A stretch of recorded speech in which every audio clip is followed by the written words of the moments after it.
Video 1058 Zerodha में brokerage कितना लगता है। सही ट्रेड। नमस्कार दोस्तों, स्वागत है आपका सही ट्रेड चैनल के ऊपर। दोस्तों आज की वीडियो में हम देखेंगे ज़ीरोधा में ब्रोकरेज चार्जेस कितने हैं।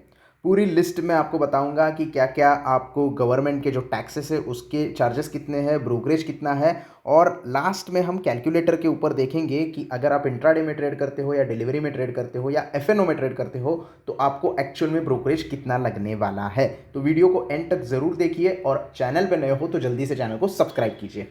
तो सबसे पहले हम चलेंगे लिस्ट ऑफ ऑल फीस के ऊपर। यहाँ पे आप देख सकते हैं चार्जेस जो है वो आपके सामने ओपन हो जाएंगे, और इक्विटी डिलीवरी में आपको कोई भी चार्जेस यहाँ पे नहीं लगने वाले हैं, ब्रोकरेज नहीं लगने वाला है। इसका मतलब ये नहीं कि टैक्स आपको नहीं देना है, टैक्स आपको पे करने होते हैं, जो भी टैक्सेस इनके होते हैं वो। इंट्राडे एंड एफएनओ ट्रेड अगर आप लेते हो तो 20 रुपये पर एग्जीक्यूटेड ऑर्डर के हिसाब से आपको चार्जेस देने होते हैं, या फिर 0.03% आपके टर्नओवर के हिसाब से वो चार्जेस आपको पे करने हैं। म्यूचुअल फंड अगर आप डायरेक्टली बाय कर रहे हो ज़ीरोधा कॉइन से तो आपको यहाँ पे फ्री ऑफ कॉस्ट मिल जाएगा, कोई भी एक्स्ट्रा चार्जेस आपको नहीं लिए जाएंगे, कोई भी एक्स्ट्रा आपको फीस नहीं देनी है। थोड़ा सा स्क्रॉल करते हैं और देखते हैं यहाँ पे इक्विटी के जो चार्जेस हैं वो डिलीवरी में कितने हैं, इंट्राडे में कितने हैं, फ्यूचर एंड ऑप्शंस में कितने हैं। ब्रोकरेज की अगर आप बात करें तो जैसे मैंने बताया कि इक्विटी डिलीवरी में आप ट्रेड करते हो, यानी कि स्टॉक को होल्ड करते हो, लॉन्ग टर्म के लिए लेते हो, तो आपको कोई भी ब्रोकरेज यहाँ पे देने की ज़रूरत नहीं है। इक्विटी इंट्राडे अगर करते हो, यानी कि आप मार्जिन यूज़ करते हो, लेवरेज यूज़ करके इंट्राडे में ट्रेड लेते हो, तो आपको यहाँ पे 20 रुपये पर एग्जीक्यूटेड ऑर्डर या फिर आपकी जो ट्रेडेड वैल्यू होती है उसके 0.03% ब्रोकरेज देना होता है। मतलब मैक्सिमम अगर बाय और सेल का ब्रोकरेज पकड़ोगे तो मैक्सिमम वो 40 रुपये तक चला जाता है, और मिनिमम आपके ट्रेड वैल्यू के हिसाब से 0.03% के हिसाब से आपको पे करना होता है। यही चीज़ आप फ्यूचर्स में अगर देखोगे, निफ्टी फ्यूचर ट्रेड करते हो, स्टॉक का फ्यूचर ट्रेड करते हो, तो आपको सेम ही पैसे देने हैं, कोई भी चेंजेस यहाँ पे नहीं है। जितने आप इक्विटी में देते थे उतने ही आपको फ्यूचर्स में पे करने हैं। ऑप्शंस में थोड़ा चीज़ अलग है दोस्तों। ऑप्शंस में क्या होता है कि प्रीमियम हम पे करते हैं, यानी कि निफ्टी का अगर प्रीमियम चल रहा है 150 रुपये का तो वही आपको पे करना है, 50 का लॉट होता है तो उस हिसाब से आपको पैसे देने हैं। तो यहाँ पे जो ब्रोकरेज है वो फ्लैट 20 रुपीज़ हो जाता है, यानी कि यहाँ पे मैक्सिमम आप 40 रुपये ब्रोकरेज पे करेंगे बाइंग प्लस सेलिंग को पकड़ के। तो ये हो गए ब्रोकरेज चार्जेस। उसके बाद एसटीटी जो होता है, जैसे यानी कि सिक्योरिटी ट्रांजैक्शन टैक्स जो होता है वो आपको पे करना होता है। वो डिलीवरी में आता है 0.1% ऑन बाइंग प्लस सेलिंग, यानी कि बाय का जो ट्रेडेड वैल्यू है उसके ऊपर एसटीटी लगेगा, सेल का जो ट्रेडेड वैल्यू है उसके ऊपर भी एसटीटी लगेगा। यही आप इक्विटी इंट्राडे करते हो तो वो लगेगा 0.025% सिर्फ सेल के ऊपर। इंट्राडे में सिर्फ सेल के ऊपर लगेगा, और फ्यूचर्स में भी सेल के ऊपर लगेगा, और ऑप्शंस में भी ये प्रीमियम के ऊपर लगेगा, लेकिन सिर्फ सेल के लिए लगेगा। सिर्फ आप इक्विटी डिलीवरी अगर लेते हो तो बाय और सेल के लिए आपको एसटीटी लगता है। सीटीटी मतलब होता है कमोडिटी ट्रांजैक्शन टैक्स, वो कमोडिटी के ऊपर आता है। ट्रांजैक्शन चार्जेस एनईसी और बीएसई के ऊपर हम ट्रेड करते हैं उसके लिए भी आपको चार्जेस देने होते हैं। इक्विटी इंट्राडे और इक्विटी डिलीवरी के लिए ये चार्जेस सेम होते हैं, और अगर आप फ्यूचर्स में ट्रेड करते हो तो एनईसी के ऊपर आपको सिर्फ चार्जेस लगते हैं, बीएसई के ऊपर कोई चार्जेस नहीं है, वो भी बहुत कम यहाँ पे है। और ऑप्शंस में आप जो भी प्रीमियम पे करते हो उसके ऊपर आपको एनईसी और बीएसई के ऊपर ये चार्जेस देने होते हैं। उसके बाद जीएसटी जो होती है वो सबके ऊपर कॉमन होती है। 18% जीएसटी आपको पे करनी है, जो हर एक प्रकार में आपको देनी है। लेकिन ये जीएसटी किसके ऊपर देनी है? ब्रोकरेज जितना आप भरते हो प्लस सेबी चार्जेस आप जितने देते हो और ट्रांजैक्शन चार्जेस जो कि हमने अभी देखे, ये तीनों को मिला के जो अमाउंट आती है उसके ऊपर 18% का जीएसटी आपको पे करना होता है। तो 18% जीएसटी सारे जगह पे कॉमन होता है। उसके बाद सेबी चार्जेस जो है वो हर जगह पे कॉमन है। इक्विटी इंट्राडे करो, डिलीवरी करो, फ्यूचर करो या फिर ऑप्शन करो, 1 करोड़ का अगर आपका ट्रांजैक्शन वैल्यू हो जाता है, यानी कि टर्नओवर अगर 1 करोड़ का होता है तो आपको 10 रुपये सेबी के चार्जेस देने हैं। अगर 1 करोड़ से कम होता है, 10 लाख होता है, 1 लाख होता है, 5 लाख होता है, तो उस हिसाब से आपको पैसे देने हैं, लेकिन 1 करोड़ पे 10 रुपये, इस हिसाब से आपका कैलकुलेशन हो जाएगा। उसके बाद हम देखते हैं यहाँ पे स्टैम्प ड्यूटी आपको पे करनी है। स्टैम्प ड्यूटी सिर्फ बाय साइड पे होती है। ये गवर्नमेंट का एक प्रोसीजर होता है कि आपने स्टॉक बाय किए हैं तो पूरा स्टैम्प के ऊपर सारी प्रोसीजर होती है। डिलीवरी में करते हो तो 1 करोड़ का अगर बाइंग करते हो तो 1500 रुपये की स्टैम्प ड्यूटी लगनी है। या फिर आप 0.00515% के हिसाब से ले सकते हो। ये टर्नओवर के हिसाब से होता है। अगर आप इक्विटी इंट्राडे करते हो तो ये बहुत कम हो जाती है, 300 रुपये पर करोड़ के हिसाब से। फ्यूचर्स में करते हो तो और भी कम हो जाती है, 200 रुपये पर करोड़ के हिसाब से, क्योंकि फ्यूचर का क्या होता है, टर्नओवर बहुत ज़्यादा होता है और लॉट के हिसाब से हमें बाय करना होता है। इसकी वजह से इसकी जो स्टैम्प ड्यूटी है वो कम है। और ऑप्शंस में अगर करते हो तो 300 रुपये के हिसाब से आपको चार्ज देने हैं। बाकी जो सारे चार्जेस है वो यहाँ पे आप देख सकते हैं, जैसे कि डिपॉजिटरी चार्जेस। ये बहुत कंफ्यूजिंग होता है बहुत सारे नए लोगों के लिए। डीपी चार्जेस क्या होता है कि होल्डिंग जो आप स्टॉक करते हो उसके सेलिंग के वक्त आपको ये डिपॉजिटरी चार्जेस देने होते हैं। लेकिन किस तरीके से देने हैं, स्क्रिप्ट वाइज आपको देने हैं। जैसे टीसीएस की एक स्क्रिप्ट हो गई, रिलायंस की एक अलग स्क्रिप्ट हो गई, इन्फोसिस की अलग स्क्रिप्ट हो गई, आईटीसी की अलग स्क्रिप्ट हो गई। तो अलग अलग स्क्रिप्ट के लिए, यानी कि अलग अलग कंपनी के लिए इसमें क्वांटिटी मैटर नहीं करती। आप टीसीएस के 100 स्टॉक बेच सकते हो तो 100 स्टॉक को मिला के आपको 13.5 रुपये देने होंगे प्लस जीएसटी। अलग अलग स्क्रिप्ट के लिए आपको जीपी चार्जेस देने होते हैं, डिपॉजिटरी चार्जेस ये आपको पे करने होते हैं सिर्फ होल्डिंग के स्टॉक के ऊपर, यानी कि डिलीवरी के स्टॉक के ऊपर। उसके बाद अगर आप शेयर प्लीज करना चाहते हो, यानी कि शेयर को गिरवी रख के पैसे उठाना चाहते हो इंट्राडे ट्रेडिंग के लिए, तो ब्रोकर आपसे पैसे लेता है 30 रुपये plus please GST plus please के ऑर्डर के। यानी कि यहाँ पे 30 रुपये प्लस जीएसटी आपको देने हैं एक प्लेजिंग के ऑर्डर के। आपने 10 दे दिए तो इसके हिसाब से आपको 300 रुपये देने पड़ेंगे, तो ये आपको देखना है। अकाउंट मेंटेनेंस चार्जेस 300 रुपये पर ईयर के हिसाब से लिए जाएंगे, लेकिन कट होंगे क्वार्टरली। 300 रुपये एक साल के हैं, लेकिन आपसे अकाउंट में कट किए जाएंगे क्वार्टर वाइज, आपके पैसे ये कट हो जाएंगे।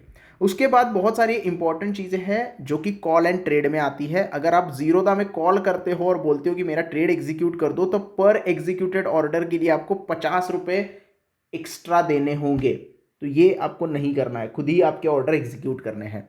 उसके बाद आप अगर ऑटो स्क्वायर ऑफ करते हो, यानी कि आप यहाँ पे जो ट्रेड है वो intraday trade, most of the time intraday trade जो होता है वो अगर आप 3:15 के बाद भी रखते हो तो ऑटो स्क्वायर ऑफ हो जाता है, जिसके लिए 50 रुपये आपको एक्स्ट्रा देने पड़ते हैं, ये पेनल्टी होती है। तो ये चार्जेस आपको पता होने चाहिए। बहुत लोगों को क्या होता है, कन्फ्यूजन होता है, इक्विटी फ्री है ऐसा सोच के वो ट्रेड लेते हैं और बाद में ये डीपी चार्जेस निकल के आते हैं, ये टैक्स निकल के आते हैं और बाद में कंफ्यूज हो जाते हैं कि इन्होंने तो डिलीवरी फ्री बोला था और उसके बाद भी मेरे पैसे एक्स्ट्रा कट हो गए हैं। तो पैसे आपको कट होंगे क्योंकि गवर्नमेंट के टैक्सेस आपको पे करने होते हैं।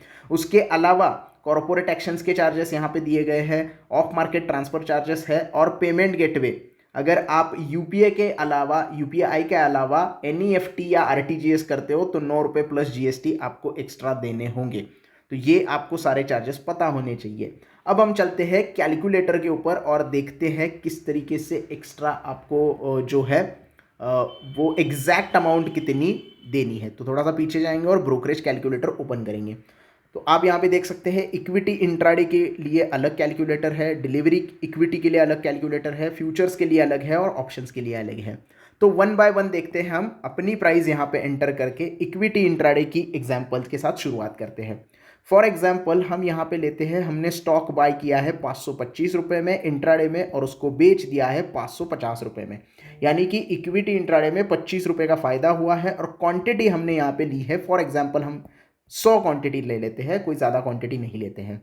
तो यहाँ पे आप देख सकते हैं ब्रोकरेज मुझे कितना लगेगा। टर्नओवर पहले देख लेते हैं। टर्नओवर मेरा इतना हो गया, 1,07,500 रुपये का टर्नओवर हो गया, क्योंकि 525 में 100 क्वांटिटी बाय की, 550 में 100 क्वांटिटी बेच दी, तो टोटल टर्नओवर हो गया 1,07,500।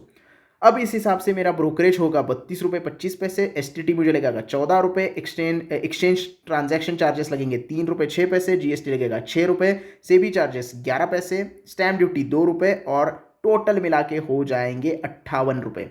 यानी कि 100 क्वांटिटी के साथ मैं ट्रेड यहाँ पे करता हूँ तो 58 रुपये 50 पैसे के आसपास मुझे यहाँ पे ब्रोकरेज लगने वाला है। अब इसकी आप कॉन्ट्रैक्ट नोट देखोगे तो इसके ऊपर क्लिक कर सकते हो, इक्विटी करेंसी के ऊपर हम क्लिक करेंगे तो यहाँ पे आप देख सकते हैं कि 2500 रुपये का ग्रॉस प्रॉफिट हुआ है मुझे, क्योंकि 25 रुपये प्लस में हमने बेच दिया, 100 क्वांटिटी हमारे पास थी। लेकिन हमारे अकाउंट में आएंगे कितने, 2442 रुपये, क्योंकि टोटल चार्जेस 58 रुपये हमारे कट हो जाएंगे। तो इक्विटी इंट्राडे आप 100 क्वांटिटी के साथ करोगे तो 58 रुपये आपके कट हो जाएंगे। जैसे जैसे आप क्वांटिटी बढ़ाओगे वैसे एसटीटी जो है वो थोड़ा सा बढ़ता चला जाएगा और आपको वहां पे पैसे ज़्यादा दिखाई देंगे। और ब्रोकरेज जो है वो 0.03 के हिसाब से लगा है, हमें एग्जैक्ट 40 रुपये लगता तो 40 तो हमें थोड़ा सा अलग यहाँ पे दिखाई देता। तो यहाँ पे इक्विटी इंट्राडे का ब्रोकरेज आप देख सकते हैं। इसको थोड़ा सा हम क्या करेंगे, रीसेट करेंगे। रीसेट करने के बाद सारी चीज़ें क्लियर फिर से हो जाएगी। अब हम देखते हैं इक्विटी डिलीवरी में हम कितना यहाँ पे ब्रोकरेज देते हैं। तो फिर से हमारी ही प्राइस लेंगे। मान लीजिएगा 600 रुपये में मैंने स्टॉक बाय किया है और उसे बेचा है 750 रुपये में, यानी कि 150 रुपये का प्रॉफिट हुआ है। यहाँ पे भी मैं क्या करूँगा, 100 ही क्वांटिटी रखूँगा, ज़्यादा क्वांटिटी नहीं रखूँगा। तो यहाँ पे मेरा जो टर्नओवर है वो हो गया 1,35,000 का, 150 रुपये का प्रॉफिट हुआ है मुझे। ब्रोकरेज ये देखिए ज़ीरो, क्योंकि डिलीवरी है तो ज़ीरो ब्रोकरेज मुझे लगेगा। एसटीटी जो है वो 135 रुपये लग गया। अब यहाँ पे एसटीटी क्यों ज़्यादा लग गया, बाय के प्राइस के ऊपर भी एसटीटी लग गया, सेल के प्राइस के ऊपर भी एसटीटी लग गया, इसकी वजह से बढ़ गया है। अब टर्नओवर बढ़ गया, इसकी वजह से एसटीटी बढ़ गया, एसटीटी बढ़ गया, इसकी वजह से क्या हो गया, एक्सचेंज ट्रेडेड जो वैल्यू है, ट्रांजैक्शन चार्जेस है वो बढ़ गया। अब यहाँ पे आपको डीपी चार्जेस दिखाई देंगे 15 रुपये 93 पैसे। अब आप बोलेंगे 13.5 रुपये आपने बताए थे, भैया जीएसटी तो ऐड करो। जीएसटी ऐड करके 15 रुपये 93 पैसे आपके लग गए। उसके बाद टोटल अगर आप देखोगे तो हम यहाँ पे देखते हैं कि 165 रुपये आपके टोटल चार्जेस लग गए हैं। तो कौन कहता है डिलीवरी फ्री है?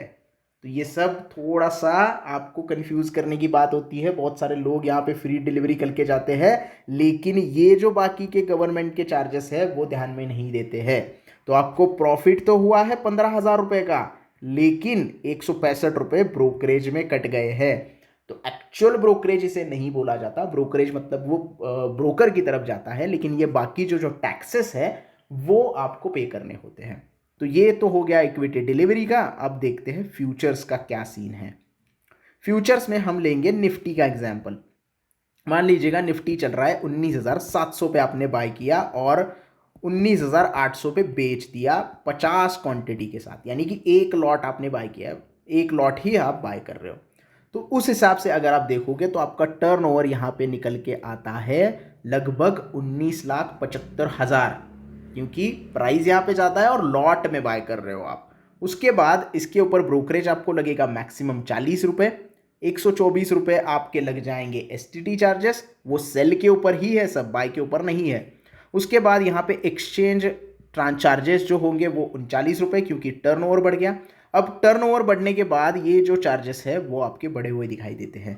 तो आपको 5,000 रुपये प्रॉफिट हुआ है, लेकिन आपका ब्रोकरेज कितना जाएगा, 239 रुपये 70 पैसे। तो ये सारी चीज़ें आपको ध्यान में रखनी होती है कि आपका जो टर्नओवर होता है उसके ऊपर ये जो एक्सचेंज ट्रांजैक्शन चार्जेस है, एसटीटी है, जीएसटी है, सेबी चार्जेस है, वो सारे बढ़ जाते हैं और उसका आपको एक्स्ट्रा पैसा देना होता है। तो अगर आप कैलकुलेट अच्छे तरीके से कर सकते हो तो आप अच्छी तरीके से समझ पाओगे कि आपका जो पैसा है वो कहाँ पे जा रहा है। लास्ट हम देखेंगे यहाँ पे ऑप्शंस का। ऑप्शंस में हम क्या करेंगे, फॉर एग्जाम्पल लेंगे कि 150 रुपये में हमने कोई ऑप्शंस बाय किया है और उसे हमने बेच दिया 250 रुपये में, 100 रुपये का प्रॉफिट हो गया है। और लॉट हम निफ्टी का ही लेंगे, 50 का ही रखेंगे। तो 50 का लॉट रखने पे यहाँ पे हमें पता चलता है कि हमारा जो टर्नओवर है वो हो गया है सिर्फ 20,000 रुपये, क्योंकि 150 इंटू 50 आप करोगे और 250 इंटू 50 आप करोगे तो टोटल टर्नओवर 20,000 का हो जाता है। तो 20,000 का टर्नओवर के ऊपर ब्रोकरेज तो आपको मैक्सिमम लगेगा, क्योंकि फ्लैट 20 रुपीज़ ब्रोकरेज है ऑप्शंस में, जो कि हमने वीडियो की शुरुआत में देखा था।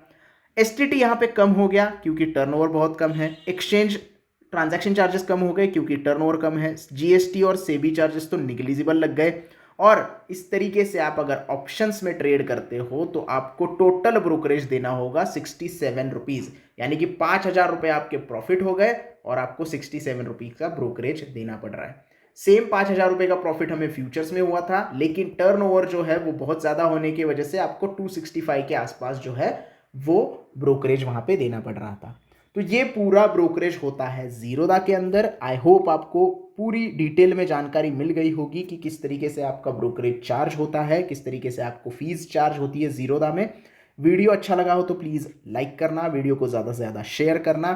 अभी भी कोई डाउट है तो कमेंट में आप पूछ सकते हैं। चैनल को सब्सक्राइब करना ना भूलना। धन्यवाद।